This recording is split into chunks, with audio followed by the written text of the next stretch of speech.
पिताची उग्र सन महाराजांचा माझ्या वयाच्या 20व्या वर्षी झाला तेव्हापासून माझा दराला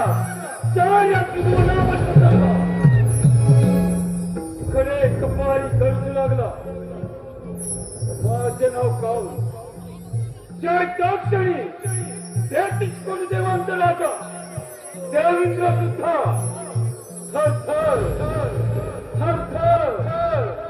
कापू लागतो माझी बहीण देव हिचे लग्न मी मोठ्या थाटामाटात पार पाडले मथुरे नगरीत लग्न सोहळा मोठ्या थाटामाटात पार पडत होता आणि त्या लग्न सोहळ्यात देवकीची बरं घोड्याच्या रथातून चालली होती आणि रथ करण्याचे काम स्वतः मी करत होतो त्याच वेळी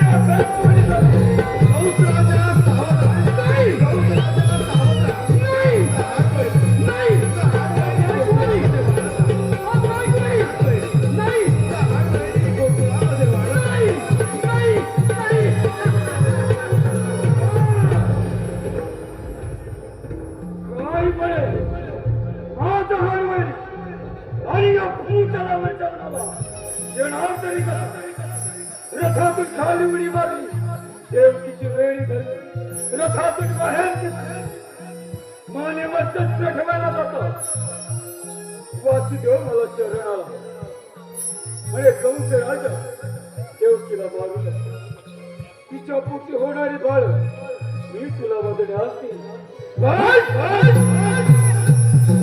देवकीचा 6 बाळांचा शिण्यावर आपण प्राण घेतला 7वा बळराम गर्भपात उद्वाटत गेला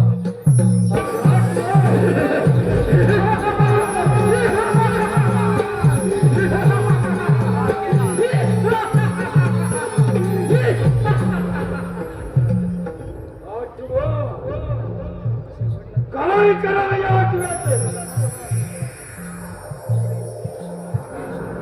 आले लक्षात माझी माठेली बाई पुतळा शिलाच्या हरमपुराच्या वधासाठी पाठवतो प्रथम पुतळाला हाजीर करून घेतो पुतळा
मुकुंदरा, मी तुझ्यावर एक कामगिरी देतो.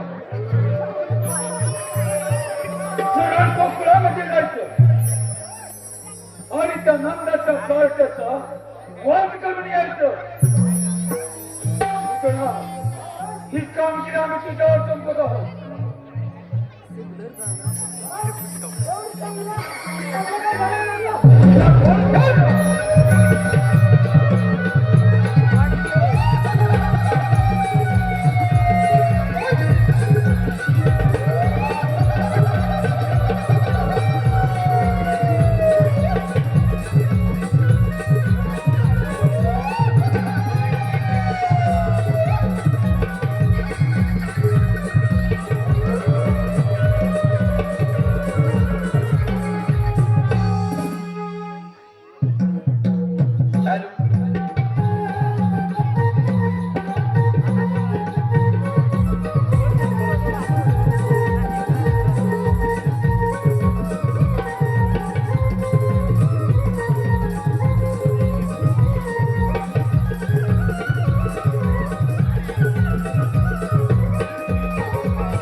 इकडे गोकुळामध्ये सर्व वातावरण आनंदी आनंदमय असताना या गोकुळामध्ये ही यशोदाबाईच्या नवजात बालकाला पाळण्यामध्ये जगवाजग असताना एक सुंदर अशी स्त्री ही गोकुळामध्ये प्रवेश करत आहे. आणि या सुंदर स्त्रीने जर गोकुळामध्ये प्रवेश केलेला पाहूया पुढे काय घडतं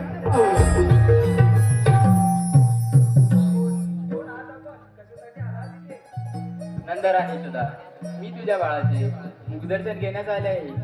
मी मथुरेची राहणार आहे. माझे पती श्रेष्ठ विद्वान ब्राह्मण आहेत. त्यांनी त्यांच्या दिव्य शक्तीने पाहून सांगितले की नंदाच्या घरी एका महान आत्म्याने जन्म घेतला आहे. त्याचे दर्शन घेतात स्वर्गसुख प्राप्त होईल म्हणून मी इथवर आले आहे. मी ब्राह्मण पत्नी आहे म्हणून तुला माझी भेट देऊ शकत नाही, परंतु तुझ्या बाळाला एक वर देऊ शकते. माझ्या पतिदेवांकडून मला एक सिद्धी प्राप्त आहे. माझ्या स्तनातून सदैव अमृतधारा वाहत असतात. त्या तुझ्या बाळा पाजल्यास तो अमर होईल. ते तुझे बाळ दे माझ्याकडे. शेवटी या सुंदर स्त्रीनं यशोदाबाईवर महत्वाचा निर्माण करून त्या नवजात बालकाला आपल्या जवळ घेतलेला आहे आणि आपल्या स्थळातून ही सगळं करण्यास सुरुवात केली आहे. आणि क्षणाचाही विलंब न लावता त्या सुंदर स्त्रीनं आपलं पूर्ण वस्तूंना राक्षसी करून धारण करतो.